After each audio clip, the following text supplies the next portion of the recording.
So I have my camera set up here, taking a video on the beautiful flowers.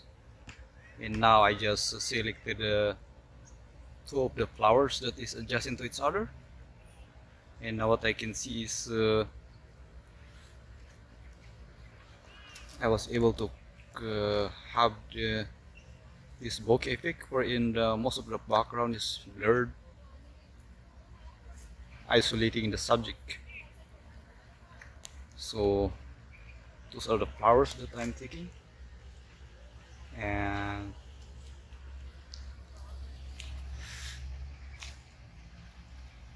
I use the maximum focal length of my lens, that's 600mm.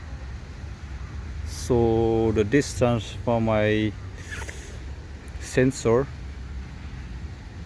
to the flower is approximately about maybe 10 feet. So that's how I was able to create this bokeh effect with this telephoto lens.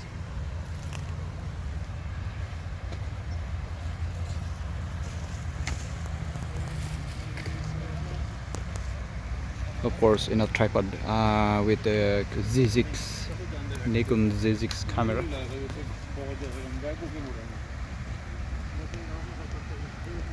So this combination of the setup, the Z6 camera and Sigma 150 600mm, and then in a tripod, created this amazing bokeh of the flower.